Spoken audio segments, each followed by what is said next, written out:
پیغمبر صلی اللہ علیہ وسلم وی ان المسلم اذا عاد اخاه المسلم، مسلمان چې کله د مسلمان رور ته پوس لاړ لم یزل فی خرفة الجنة حتی یرجع، دی چې ورننوتو دی بیمار پسې ته پوس له د واپسۍ پورې دی د جنت میوې ځان له راشوکی لګي. او مؤمن له پکار دی چې د خوی په ځان کې راولي هغه د بیمار پرسی کول، د مریض عیادت کول، او یا داسې ووایه د مریض تپوس کول. دا هغه اوچت ادب دی چې اسلام مسلمانانو ته تیزی ورکړې ده په دې باندې چې دا په ځان کې راولي، بلکې دی د مسلمان حق ګرځولی په مسلمان باندې. او تعجب به په دې کې چې ډېر مسلمانان دې نه خبر هم نه دي چې دی بل مسلمان په ما باندې دا حق دی چې دی بیمار شي زه د تپوس وکړم. او بیا به دې تعجب ښه ډېر شي چې کله د نه خبر شي چې بیمار دی بیا د نه لرې تښتي. یعنې دا خو لا پرېږدي چې دا حق ادا کړي او ستا تپوس وکړي. چې د نه خبر شو چې بیمار دی نو داسې به پکې هم عمومي چې هغه بیا قصدن ستا نه ځان لرې ساتي او نه در سره رابطه کوي، نه در سره څه اړیکه نیسي، ځکه چې هغه په خپله کمزوري سوچ او کمزوري خوی والی دا سوچي چې یاره که زه رابطه وکړم او په ما څه خدمت راواچي یا زما پکې څه پیسې ولګي یا زما څه دنیا ولګي. حالانکه شریعت وایي چې نه، مؤمن کې به دا صفت وي چې دی به د بیمار تپوس کوي. ما دې باندې که څه مستقل درسونه هم کړي دي ځان او بیانونه، خو هر وخت هره خبره رایادول دا زموږ ضرورت دی. یعنې داسې نه ده چې یو سړي 10 کاله مخکې یو خبره اورېدلې ده وایي زما ورته بیا ضرورت نشته. نه بار بار او الله قرآن کې څه وذکر، پیغمبر نصیحت کوا فإن الذکرى تنفع المؤمنین، نصیحت مؤمنانو ته فایده ورکوي. وجه د هغې دا ده ولې شریعت موږ ته وایي چې تاسو د یو بل تپوس کوئ، او ولې دا د مسلمان په مسلمان حق ګرځولی؟ ځکه چې رب العزت دا غواړي چې د مسلمانان ټول یو وي او د دوی په زړونو کې یو بل سره محبت وي. لکه قرآن کې الله موږ ته امر کړی واعتصموا بحبل الله جمیعا ولا تفرقوا، رسۍ د الله مضبوط راونیسئ او مه ډلې ډلې کیږئ، مه جدا کیږئ. د یووالي یوه طریقه دا ده او په زړونو کې د مینه محبت د زیاتولو یوه طریقه دا ده چې یو مسلمان بیمار شي او ته یې تپوس وکړي. او کله چې ته د یو بیمار تپوس له روان یې که نه نو دې کې شک نشته چې دا هغه رورولي ده، هغه رورولي چې دا د نسب د رورولۍ نه بیا مضبوطه ده. یعنې یو سړی نه ستا په نسب دی نه په قوم دی نه د علاقې دی ورته یې تپوس کړي. دغه رورولي شریعت زموږ نه غواړي او دغه د سلف صالحینو طریقه هم وه. د هغوی طریقه دا وه، ګوره یاد یې کړه چې څوک به یې ونه مومو په دې ملګرو کې په دې خپلوانو کې نو د هغه به یې تپوس وکړو. نه که داسې به ورته وویلی شو چې یاره هغه تللی دی په سفر باندې نو د هغه دپاره به یې دعاګانې غوښتې، دې ته غوږ کښېږدئ، د هغه دپاره به یې دعاګانې غوښتې او د هغه د کور او د بچو به یې تپوس کوو. او که چېرته به ورته داسې وویلی شو چې شتي نو چې شتي او نه راځي بیا ځي چې خواله یې ورشو نو بیا به یې خواله ورهلو. تپوس به یې وکړو څه چل دی والا مصروفه دی، که مصروف هم دی ځي چې خواله ورشو ځکه چې ډېر وخت ورسره میلاو شوي، بیمار دی ځي چې عیادت یې وکړو. او ځکه امام اعمش رحمه الله وایي کله چې به موږ یو کس 3 ورځې پرله پسې د مجلس نه د خپلو د جمع کېدو د ځایونو نه ورک ومومو نو بیا ورپسې موږ تلو. موږ خو کال غیب یو، کال بعد چې میلاو شو بیا یو بل ته بلکل یې لکه وایي څه پته یې نه لري. یو کال ده ته د پته نه و هغه ته د پته. دا زموږ ورورولي ده، دا زموږ دوستي او یاري ده، دا زموږ مسلماني ده. او بیا دا ورسره واوره حیران به هله شي چې کله دوی کلیوالي او چې کله د دوی ګاونډیتوب وي او ده ته د ده پته نشته ته د پته نشته. زه اکثر دې ملګرو ته کله خپلوانو ته یو نصیحت کوم، زه ورته یم یعنی یاري چې کې دوستي چې کې نو سړی تلا ګوره نن سبا اکثر دا یاریانې د دوستیانې د روروليانې دا مخامخ که ورسره میلاو شي درته دومره خاندي چې ته به حیران شي. ته صرف د دیوال نه اخوا پناه شي بیا به پته ولګي. نه راته ټلیفون نه تپوس نه دې خوا نه یاره د دې سړي بچي دي یا یې ښځه ده یا د دې وخت کې موږ سره پاتې شوی دی رورولي وه خپلولي وه. دا قصې تلې راغلي دي الا من رحمه ربي. دې پیسې موږ ډېر ګډوډ کړي وو سبحان الله. یعنې پکار دا دی چې پیسې ډېرې شي چې سړي ته سړی وایي زه اوس پیسې ورته ډېرې شوې دی د رورولۍ ته او غمخادۍ ته فارغه شوی دی. نه څومره چې پیسې ډېرېږي موږ ښه ګډوډ کوي. یعنې پخوا غریبي وه او عام غربت و د مشرانو او داسې پراخه ژوند د هغوی نه څنګه چې وسته او سره دي د هغوی روروليانې د هغوی دوستیانې د هغوی مینه محبت د هغوی پښتو انکو دا ښه مضبوطه وه. او اوس چې دی نه سره د یې دومره ماله زموږ دا حال دی. دنیا تا یو کوي نه د رور سره، دنیا دې جدا کوي د رور نه. ځکه دا دنیا د موږ نه لرې کوي چې کله یې دا سوچ کوو که دنیا او دنیا ته به هېڅ شي ته به روغ نه شي. لکه د بیمار ته پوه شو زه تا ته ټلیفون کوم چې راځه مړه هغه فلانی بیمار دی خوالی ور ته یاره دې ټیم کې خو اکثر زه کار له ځم او که زه کار له ورشم نو صبر 50 ریاله 50 زر بیا اتیا لوی پیسې به کې میلاوي. زه ځه هغه سره بیا ګورو ځه دقې دنیا د لاسه نه دا پاتې کېږي. دا خو لا پرېږده د بیمار تپوس کوله لمونځ او دس پکې پاتې شي د دنیا د لاسه. خبره مې دا کوله چې د سلفو دا طریقه او د دین د مشرانو درانه خلک و قدرمند دیندار وایي چې موږ به یو کس 3 ورځې ورک ومومو بیا به موږ تپوس کوو څه چل دی 3 ورځې وشي دا سړی نه راشي دی موږ ودرېد بیا چې و مخکې څه و هغه طریقه به یې کوو. ځکه چې هغوی ته دا پته و چې دا د مسلمان په مسلمان باندې حق دی او حدیث کې دا راځي ګوره دې ته غوږ کېږدئ. پیغمبر صلی الله علیه وسلم دا حدیث امام احمد هم راوړی دی امام مسلم هم راوړی دی. وی حق المسلم علی المسلم 6 د مسلمان په مسلمان باندې 6 حقونه دي. یو حدیث کې 15 ذکر شوي دي. اولنی حق صحابه کرامو تپوس کې یا رسول الله دا کم حق دی دا کم حقونه دي؟ وی اذا لقیته فسلم علیه چې ورسره میلاو شي سلام پې اچوه. وإذا دعاك فاجبو چې دعوت ته درکي نو بیا قبلوه. وګورو پیغمبر صلی الله علیه وسلم وایي ځان کې داسې عاجزي پیدا کړي وایي که څوک ما له دعوت راکړي او په دعوت کې راله د څاروي ده پانچې چې ورته ویله کېږي یا خپې پایه ورته ویله کېږي دی پخ کړي زه بیا ورځم دعوت وله قبلوم. دې ته عاجزي وایي. دا ګوره په دې څاروي کې هغه پالتو شی دی دا موږ تاسې ګران شوی دا او دا لرې او دا شی داسې هغه پالتو شي نه دي. که څوک ماله وایي د دې دعوت راکړي زه ورسره ځم دې ته عاجزي وایي. دا نه چې ماله به ګډ حلالۍ او ماله به ګډ پروګرام چې دعوت یې له درکو مسلمان دی لاړ شه ورسره. واذا استنصحک فانصح له چې خیرخواهي ته نه وغواړي نصیحت ته نه وغواړي نو بیا به یې خیرخواهي کوي. واذا عطس فحمد الله فشمته چې کله دی پرنجي وکړي الحمدلله وایي ته به ورته یرحمک الله وایي. واذا مرض فعده او چې کله دی بیمار شي بیا به یې تپوس کوي. دې دپاره ما دا حدیث واذا مات او چې کله دی مړ شو نو بیا د ده د جنازې سره به ځي. د 6 حقونه د مسلمان په مسلمان دي. او بل حدیث کې 15 راغلي دي. په هغې کې همدقه دي خو دا پکې بدل دی رد التحیه د سلام جواب به ورکوې. دلته وایي چې سلام به پې اچي هلته دا چې سلام جواب به ورکوې. یعنې دواړه د مسلمان په مسلمان حق دی چې ورسره میلاو شي سلام به پې اچي او چې سلام یې د باندې واچو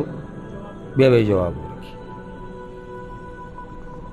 او براء ابن عازب رضی اللہ عنہ روایت تے امام بخاری مراوڑے امام احمد مراوڑے وی پیغمبر صلی اللہ علیہ وسلم د وو کارونو منگ تویلی او د وو نے منع کړیو د سنه منع کړیو هغه حدیث کې ځان له خبره د سیره تویلی هغه دادی و امر بسبع عیادة المریض د بیمار به تپوس کوي واتباع الجنائز او د مسلمان د جنازې سره به ځي وتشمیت العاطس چې پرنجې څوک یې الحمدلله وایي ته ورته یرحمک الله ورد السلام سلام جواب به ورکړي او چې څوک قسم وخوري نو ته به کوشش کوې چې دی د قسم پوره کړي ونصر المظلوم او د مظلوم چې ظلم ورسره کېږي د هغه مرسته کول او چې دعوت ترې درکړي هغه به قبلې دا اوه خبرې پیغمبر صلی الله علیه وسلم ورته نو د بیمار عیادت کول معنی زیارت کول او دا فایده ده کې دې ته عیادت ولې وایي عیاده په عربي کې ورته عیاده وایي لأن الناس يعودون إليه مرة بعد أخرى ځکه چې دا خلک د ده خواله بیا بیا راځي د بیمار خواله دا خلک بیا بیا راځي دا خو چې یو پیر راښکاره شي قصه ختم بیا بیا خلک ورته تپوس کوي ځکه دې ته عیادت ویلی کېږي او صحیح خبره دا د محققینو علماو د رای مطابق او دلیل کې سړی سوچ وکړي چې د بیمار تپوس کول دا فرض کفایي دي سنت نه فرض کفایي فرض کفایي او فرض عین کې څه فرق دی فرض کفایي چې بعض یو کې نور نه ګناهګاري یعنی اوس که ټول مسلمانان د یو مریض تپوس ونه کړي نو ټول ګناهګار خو که یو څو پکې د مریض تپوس وکړي د نور نه ګناه ساقطي لازم معنی دا شوه دا وړه مه ګڼئ فرض کفایي یعنی لازم به داسې مسلمانان یي چې د ده به تپوس کوي دلیل په هغې سره یو سړی چې څنګه دا واجب شو دلیل په دا چې دغه حدیث کې دا چې حق المسلم علی المسلم مسلمان په مسلمان حق دی یعنی واجب دی دغه شان خمس تجب للمسلم علی اخیه المسلم پنځه خبرې په مسلمان واجب دي د مسلمان په حق کې واجب دي نو ځکه دا صحیح قول دا دی چې دا فرض کفایي دي او د دې دومره فضایل دي دومره زه به درته یو څو بیان کړم چې صرف موږ کې تیزي راشي او دا خبره هم ذهن ته راشي چې ګوره دا عبادت معمولي نه دی که دا چاته وړوکی عبادت ښکاري نو هغه ته به د عبادت پته نه وي او زه داسې د الله نیکان بندګان پیژنم دلته په دې عربو کې مخکې چې کله د دعوت په دې باب کې ډېر مصروفه زه نه وم نو اکثر به دغه شان خلکو سره موږ به ملګرتیا کوله بیا مصروفیت ډېر زیات شو نو موقع چې ته کمه میلاو شي چې د هغوی دا طریقه ده چې هغوی د الله د رضا دپاره د بیمار تپوس کوي د هغه بیمار چې پیژني نه یعنی تپوس د هغه بیمار چې ته پیژنې هغه به کې زه د هغې خبره نه کوم د هغه بیمارانو تپوس کول چې هغه یې پیژني نو هغه به یې څنګه کول اسپتال ته لاړ شي یو غټ اسپتال ته ځان سره داسې د خوراک سامان تحفه داسې روایل او بیا هلته دا کم واډونه چې دا چې مریضان پکې د ډېر وخت پراته وي او دا ډېر وخت نه چې دا مریضان پراته وي د دوی خواله ډېر بیا څوک نه ځي راځي لکه چې ډېر وخت نه پراته نو د هغوی تپوسونه کوي دا ما په خپلو سترګو لیدلي داسې د الله بندګان داسې هم خلک شتي چې هغوی د الله رضا لټوي او چې یو مریض پسې ورشي او ته یې پېژنې نه او تا پېژنې نه او ته خواله ورشي او ته ورسره کښېنې او ته ورسره ښایسته خبرې وکړي او د ده دا زړه خوشحاله شي رب العالمین به تا څومره رحمتونه راوړي زموږ خوا کې انډیوال بیمار پروت دي تپوس یې نه کړو د خپل ملګري تپوس نه کړو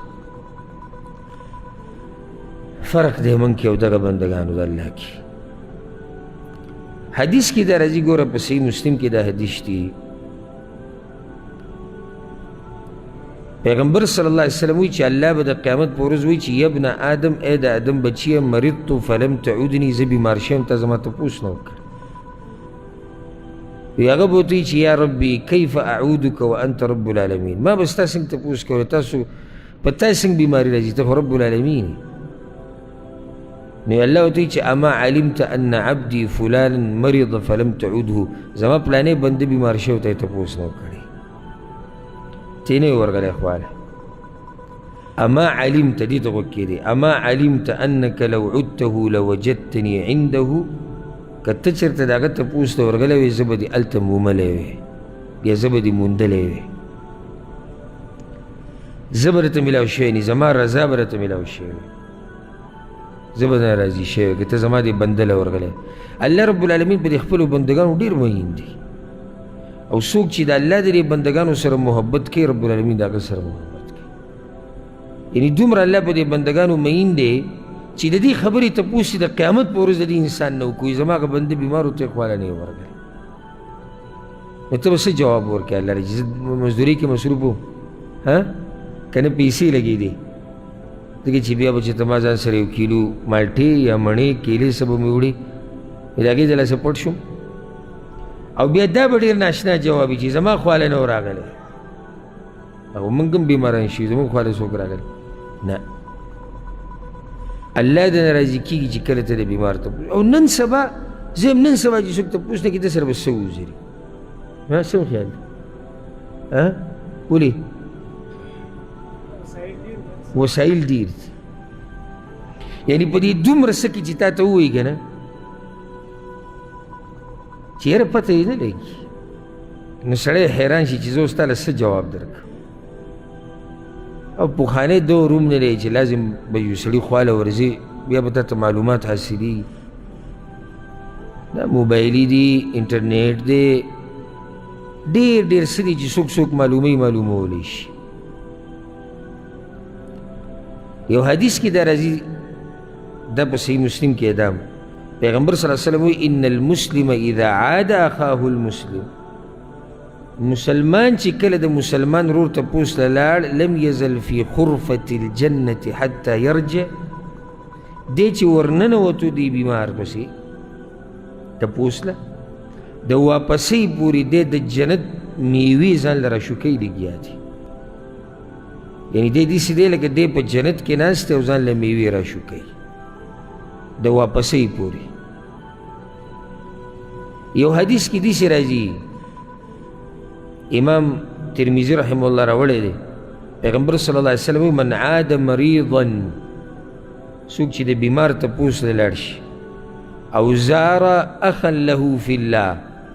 یا د ورور زیارت له لاړ شي چې هغه ورور د ده د الله دپاره ورور فی الله، ورورولي د پیسو نه ده، د لالچ نه ده، الله دپاره خواله ورغی، ناداه مناد، یو اواز کوونکی ده ته اواز وکړي ان طبت وطاب ممشاك وتبوأت من الجنة منزلا، مبارک دی وي تا ته دا راتله او په جنت کې دې ځان له ځای ونیو، او پاک دي ستا دا قدمونه کم چې تا اخلي. دا هله تا ته ویلی کېږي چې کله ته د یو مسلمان تپوس له لاړ شي یا زیارت له لاړ شي، هسې لازم نه چې بیماریږي به تپوس له یې ورلی، نو تا ته دا ویلی کېږي د الله له طرف نه.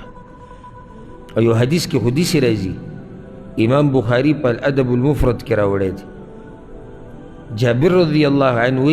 وی پیغمبر صلی الله علیه وسلم دا خبره کړې ده، من عاد مریضا، چا چې د بیمار پرسی وکړه، خاض فی الرحمه حتی اذا قعد استقر فیها، دی چې کله دی په دې بیمار پسې ورشي که نو دی د الله په دې رحمت کې اوړي راوړي، د الله په دې رحمتونو کې اوړي راوړي، دې الفاظو ته ګوره. او ځکه یو حدیث کې داسې هم راځي، هغه امام احمد راوړی دی، مروان ابن ابي داود رحمه الله وی زه یو پیر په انس ابن مالک رضی الله عنه پسې ورغلم، و بیمارو، انس ابن مالک رضی الله عنه بیمار، نو مروان وی زه تپوس له ورغلم، وی ما ورته چې یا ابا حمزه ان المکان بعید ونحن يعجبنا ان نعودك، ابو حمزه صاحب دا ځای ستاسو لرې دی، ګنې زموږ دا خوښه وه چې په مخه تللی راتلی، خو ځای ستاسو لرې، داسې د هغوی د عذر که نه نه عذر په اوښانو باندې او په اسونو باندې سفر، او تګ او راتګ. وی هغه دا سر راوچت کو بیمار وی ما ته وی چې ما د پیغمبر صلی الله علیه وسلم نه په خپله دا خبره اورېدلې ده چې کله یو سړی د بیمار تپوس له ورشي نو دی د الله په رحمتونو کې اوړي راوړي. بیا مخکې څه دي فاذا قعده، کله چې دی کینی عند المریض د بیمار په دې خوا کې دغه وخته پورې یا څو پورې چې دی ناست نه دی چې کور نه ووتو روان دی نو په څه کې اوړي راوړي د الله په رحمتونو کې. خو چې کله دی د دې بیمار سره کېناستو غمرته الرحمه نو دی بیا د الله په رحمت کې ډوب شي. صرف دی تعبیر ته ګورئ، د ناستې پورې اوړي راوړي او چې کینی نو په رحمت کې ډوب شي. وی موږ ورته چې یا رسول الله چې دا خو د دې دا چې څوک د بیمار تپوس کوي دغه اجر دی، د بیمار له الله څه ورکوي؟ نو وی چې د هغه نه الله ګناهونه ریجي د دې بیمارۍ د لاسه. او حدیث کې د راځي د مؤمن شان دی. ګوره من کې یو بله بیماري ده ډېره عجیبه، هغه دا ده چې موږ یو طرف راټینګ کړو نو دا بل طرف بیا موږ ته داسې کمزور ښکاري او هغه یو طرف هم صحیح نه راټینګ کړی. لکه اوس یو سړی ټک خطا مونځونه کوي، ده ته ځان بلکل ابوبکر صدیق رضی الله عنه ښکاري، یا د قرآن تلاوت یې ورسره یو څو پاڼې وکړي یو عمر بن خطاب ورته ځان ښکاري. او که چېرته د یو عالم په مجلس کې کېناستو بیا ورته ځان امام بخاري ښکاري. مسلمان هر عبادت کې برخه اخلي، دا نه چې یو طرف ته راټینګ کړی دی او هغه یو طرف ته مې څنګه دی هغه ما ته هم پته او تا ته هم پته ده. ځکه حدیث کې دا راځي ابو هریره رضی الله عنه وایي، امام ترمذي دا راوړی،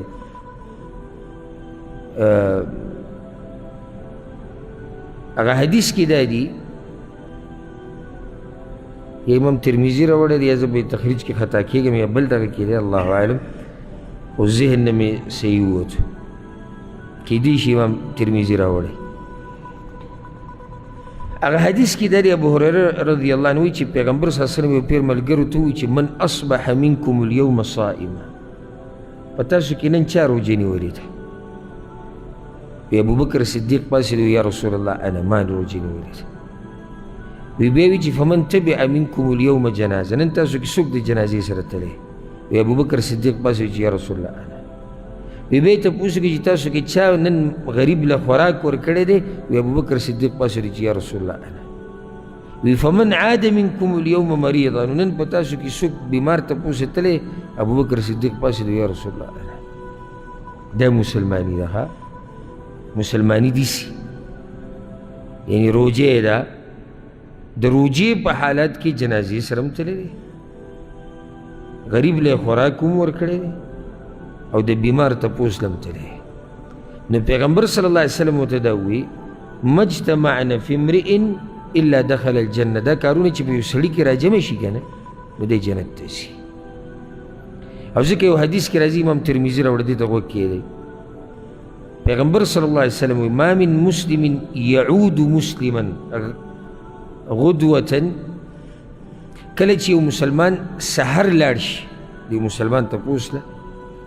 صلى عليه 70,000 ملک حتى یمسي، د ماښامه پورې 80,000 ملایک د ده دپاره دعاګانې غواړي. او که د شپې دی لاړ ماښام نو د سحره پورې دا ملایک د ده دپاره 80,000 ملایک د ده دپاره بخښنه غواړي. نو د الله دی بې حسابه ثواب ته ګوره د هغه چا دپاره چې څوک د بیمار تپوس کوي، او دا دلیل دی په دې باندې چې الله په دې عبادت باندې خوشحالیږي او راضي کېږي د خپل بنده نه، او دی خوښ دی چې دا بنده داسې وکړي. اوس دې که الله ته څه فایده شتي، خو الله دا غواړي چې موږ یو بل سره دا زړونه زموږ د یو بل سره تړلی شوي، او دا هله کېږي چې کله موږ د یو بل تپوس وکړو په سخته کې. یو حدیث کې داسې راځي، موږ څو پیرې بیان کړی هم دی چې مسلمان د مسلمان رور دی شاکوي ورته نه. پیغمبر صلی الله علیه وسلم د شاکولو څه مطلب دی؟ یعنی شاکۍ ورته نه یعنی په سختو کې پرېږدي نه یوازې دا نه چې د هغه کس په شان وی چې زارېږه د مالداره ملګري نه او د روغ رمټ ملګري نه روغ رمټ ملګری او مالدار د دې سړي ته خو هر سړی کښېني باسي مسلمان باندې چې سخت راله دا په تا باندې امتحان دی ګوره الله داسې هم کولی شي الله داسې هم کولی شي چې دا سخت سره به چا نه راوړي او الله داسې هم کولی شي چې دا ټول خلک یې مالداره پیدا کړی خو چې دې بعضو له مال ورکړی دی یا دا بعضې له طاقت ورکړی دی او دا یو بیمار کړی دی او دا بلې روغ کړی دی دا امتحان دی چې دې روغ پکې پته ولګي او د دې مالداره پکې پته ولګي چې دی څه کوي او دا طاقت چې ورسره دی چې دی څه کوي بل دې سره د الله نعمت سړي ته رایاد شي دا زړه د انسان نرمیږي کله ته د بیمار خواله ورشي که نه نو یو خو به دې زړه نرم شي بل د الله نعمتونه به وپېژني یو کس په عایشه رضی الله عنها پسې راغی وی ام المؤمنین زه بیمار یم ان بی دا زما یو بیماري ده فهل عندك دواء تا سره علاج شته هغې ورته وی وما داؤک ستا څه بیماري ده وی بیماري زما دا ده چې زړه مې سخت دی نو هغې ورته وی څه بده بیماري وي په تا کې ده نو بیا ورته علاج وکړو درې خبرې ورته وکړو یو د بیمار تپوس له ځه دویم د جنازو سره ځه دریم مرګ خپلې مخې ته ساته کم کارونه نه دا شاته تاسو واورېدو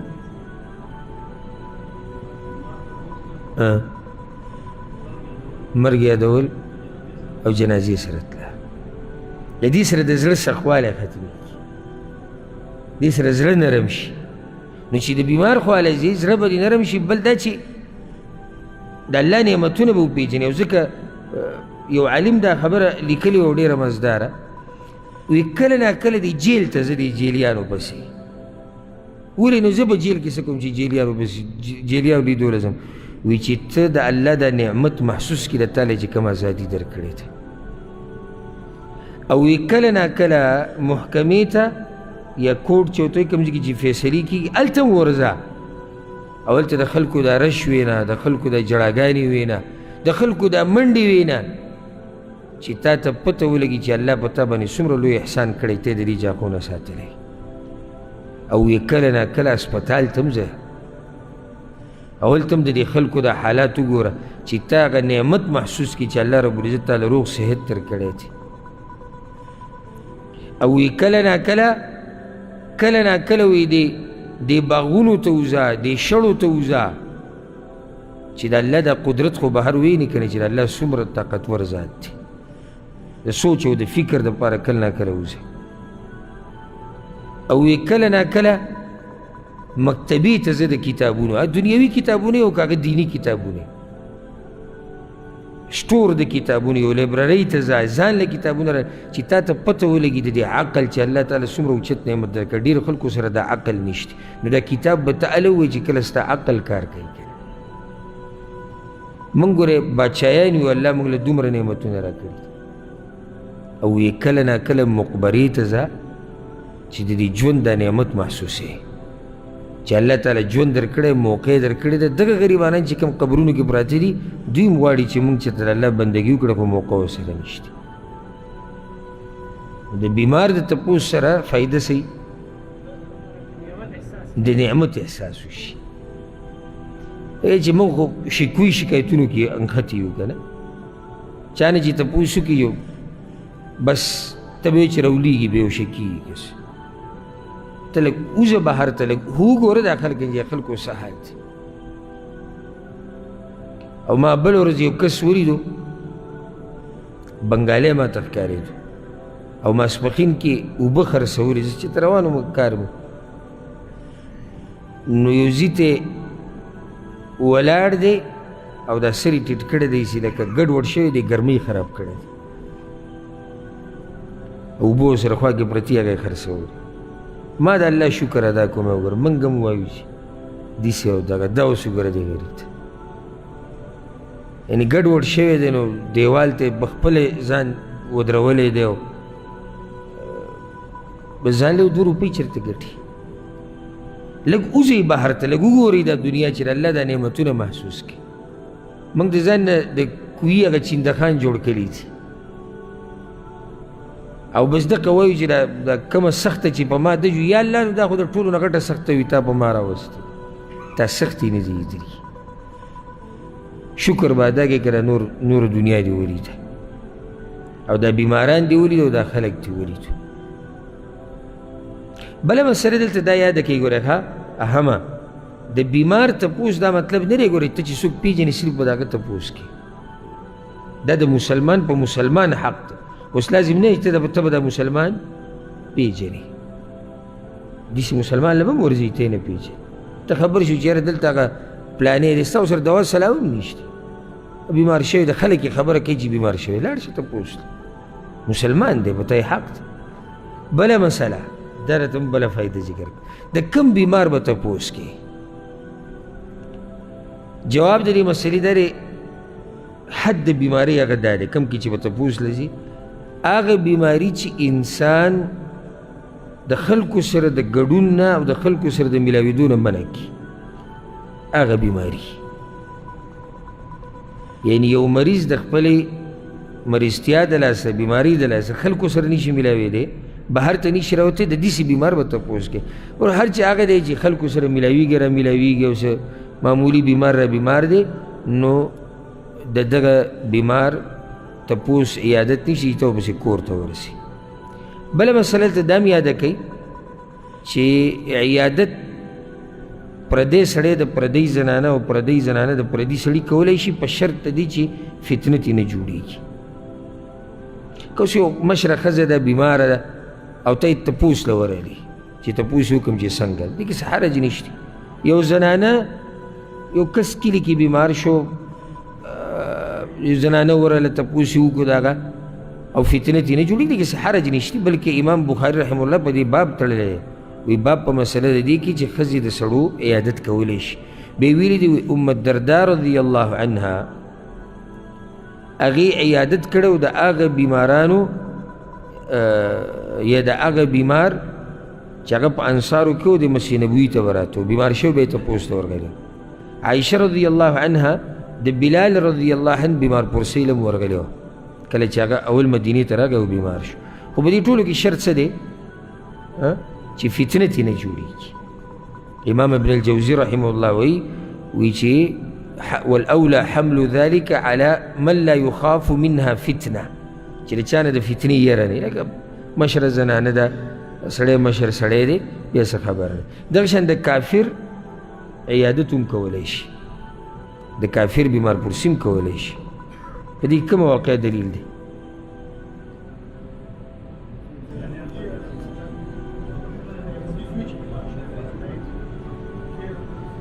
او پیغمبر صلی الله علیه وسلم د بیماری د یهود هغه یهودي بیماری له جوړ غلی هغه هلک بیمار شوی او بیا د اسلام دعوت یې ورکړ او مسلمان شوی په صحیح بخاري کې دا روایت دی دا شان پیغمبر صلی الله علیه وسلم د خپل تره ابو طالب خواله ورغلی او کله چې بابا باندې ځل کړی نو داسې ټیم کې ورتلی چې خصوصا په دې نیت سره چې دی د اسلام او مسلمانانو نه متاثره شي بله مسله دلته هغه دا ده چې یو څو مسلې چې تعلق ساتلي دي دغه سره اگر که ما د دې آداب مستقل ذکر کړي دي آیا د عیادت بار بار کولی شي او که نه نو دې کې صحیح خبر هغه دا ده چې د هر چا خپل احوال دي او خپل طبیعت دی ته بیمار ته ګوري بعض بیماران هغه دي چې هغه دا خوښوي چې زما خواله خلک راتلی او ما سره کېناستي زما ساه ازاد شي بعض نه خوښوي ته به دغې ته ګوري بله مسله ډېر به ورسره نه کښېني چې له منډه ډډه دې لګولې ده او خوځېږي نه الا چې تا ته دا معلومه شي چې دا بیمار دا خوښوي بیا به ورسره کښېني نور بیمار چې د ده ساه ډوبېږي د ده سره ډېر کښېناسته هم دې تنګوي کله نه کله به داسې حالات تېر شي نو په دې ټیم کې به د ځان نه هوښیار جوړ کړي او حالاتو ته به ګوري دغه شان وخت د زیارت شریعت څه وخت نه دی ایښودی یعنې پیغمبر صلی الله علیه وسلم نه ورځ خاص کړې ده نه په دې ورځ کې څه ټیم خاص کړی دی چې یاره په دې ټیم د بیمار تپوس لسي خو ته به مناسب مناسب حالاتو ته به ګورې چېرې کم ټیم کې د تله خواله د ده خوا د تله مناسب ماسپښین کې وده کېږي شپې به ورشو شپې وده کېږي سهار به ورشو یعنې چې ته خپل یعنې یو نیم سړی څه کوي خپل ټیم ته ګوري چې زه د شپې فارغ یم ډزه ورننه به اوسي بیمار به اوده پروت وي هلکه نو دا ټیم ستا د راتلو دی وایي موږ سره دغه ټیم وي نو اوس څه وکړو دا خو ته به د بیمار لحاظ کوې بیمار به ستا لحاظ نه کوي بیمار دی نو ته به ټیم ته ګورې مناسب بیا به ورشي دغه شان چې د بیمار خواله ورشي نو د هغه د حال تپوس به کښې دا نه چې ورشي او بوتل غریب کښېنې ډډه یې لګولې او دغه شان ورته ګوري داسې نو بیا ته راغلی سره تپوس به ترې وکړې حال دې څنګه دی اوس څنګه او حدیث کې دا راغلي دي لکه پیغمبر صلی الله علیه وسلم چې د عایشه رضی الله عنها بیماره شوې وه نو هغه ترې تپوس وکړو اوس ته څنګه او نور هم داسې ډېر روایتونو کې دا مسله راغلی چې پیغمبر صلی الله علیه وسلم به بیمار خواله ورغی نو تپوس به یې ترې که اوس څنګه یې صحت دې څنګه دی خلک تپوس کوي چې ښایسته خبرې کوي او ډېر تپوسونه به د بیمار نه کوي دا زمونږ دا خو عامه د انسانانو دا عادت دی طبیعت یې چې دوی تپوس کوي د مسلې خو زمونږ د پښتانه بیا ډېر تپوس کوي دا څنګه نو ته به ورته بیا پوره قصه بیانوي چې دا څنګه دا بیماري شروع شو بیا ته څنګه را پرېوتی یو بیا څنګه هسپتال ته راغلی بیا نو دا خو مریض ستړی کړي مختصر کې یو تپوس کولی شي وکړه او که ډېر تپوسونه کوي چې دی خپل نه وکړه نو دومره تپوسونه به هم نه کوي چې هغه ښه تنګ کړي او دې کې یو ناشنا واقعه عمر بن عبدالعزیز رحمه الله مشهور خلیفه چې کوم تیر شوی او دې ته پنځم خلیفه راشد ویلی کېږي دې بیمار شوی یو کس پسې راغی تپوس ته نو هغه دومره ډېر تپوسونه وکړو او هغه له جواب ورکړو بیا یې ورته دا وی دا بیماري چې تاسو کې کومه لګېدلې د دې نه ګوره هغه پلانې ښه شوی نه و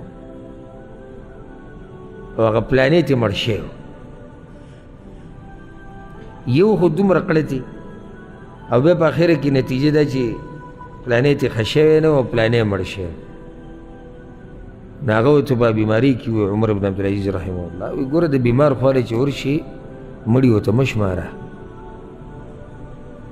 یو دا کار وکړه او بل یو کار وکړه هغه وی چې حاضر وی چې د دې کور نه وځي که نه چې بیا دې دلته وینه نه وه ځکه چې ستا راتله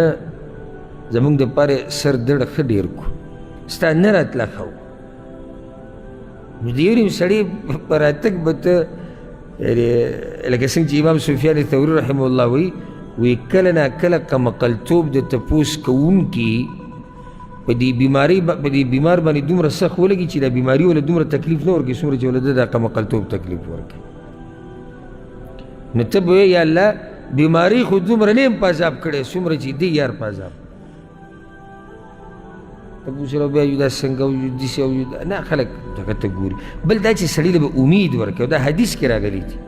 پیغمبر صلی الله علیه وسلم وایي امام ابن ماجه دا حدیث راوړی امام ترمذي وی کله چې تاسو په مریض پسې ورشئ که نه فنفسوا له فی الاجل د ده دپاره په ژوند کې امید پیدا کړئ فنفسوا له فی الاجل د ژوند امید ورته پیدا کړه خبر شي ماشاءالله تکړه شوی پاتې به کیسې سبا له به ته روغ رمټ یاره پاسېدلی اگر که ته د ده د بیماري او د هر څه نه خبرې چې یاره دا سخته بیماري دی حدیث پیغمبر صلی الله علیه وسلم څه وایي څه ناشنا خبره یې کړې ده وایي فان ذلک لا یرد شیئا دا ته چې دله دا امید ورکوې که نه دا د الله په تقدیر کې څه بدلون نه راولي هغه څه چې به کېږي هغه به کېږي خو د دې سره به د ده د نفس لږ خوشحاله شي او زمونږ پښتانه خو چې رنګ جړ شوی نه دی یاره وروسته ورځ وي بدن ډېرېږي وي او دا به څه کېږي او دا تا کور کې وینا کړې ده هلته وروته او هغه غریب به یو دغه راولي چې یاره یا الله چې ګوره اوس مرم که اوس مرم زمونږ یو خپلو او په هغه ټیم کې زه په چوټۍ باندې وکیلي کړو نو د هغه یو بل خپل بیمار شوی دا رشته نه ویم ځکه داسې نه واوري بیا به وایي چې زه دې یاد کړی وم د هغه یو خپل بیمار شي بس ما ته شپې ناوخته ټیم زموږ یو بل خپل کېږي هغه راغی ور راته وټکو یاره وایي پلانی بیمار دی ډېر زیات او پته یې نه لګي کیدای شي مړ شي موږ د شپې منډې وهلې باران هم ورېدو نو اوس دغه کوم چې د دې کور مشر دی او دا خپلې بیمار دی هغه د دروازې کې بهر ولاړ دی زه دننه ورغلم بیمار مې ولیدو تکلیف په هغه ډېر زیات و بیا بهر هغه پسې راووتم تسلي مې وکړه نو ما ته دا وایي چې په دې باران کې به قبر جوړ شي او دا خو خټې ډېرې دي نه او دا سلی پر کته ما ته کور هغه ژوندی سړی لا پروت دی ته صبر خو وکړه چې سا خو دې وځي الله به هر څه اسان کړي اول خو د الله نه ښه امید ساته روغ رمټ سړی دی او خو سختې پرې راغلې ده ښه به شي دې سختې راځي سړی پاتې شي کله بې سختي سړی مړ شي نو هغه په دې دروازې کې اوس دا مشوره کوي چې لکه دا قبر به په دې تیز باران کې جوړ شي او که او که بل پر دا مسله را پیښه شي نو د سلیپر به څه کوو او د لرګي به څه کوو او سحر له چې بیا زه هغوی کره ورغلم یو هغه بیمار هم روغ او هغه هم ناست ما چې اوس ورته ووایم چې تا خو کوم د سلیپر کوو یعنې اوس هغه بیمار ته به دې پته لګېدلي چې یاره هغه پلانې بهر ولاړ دی دا قصې کوي که نه هغه څومره به د هغه حوصله راولېدلي نو خلک د بیمار څه کوي د بیمار حوصله اوچتوي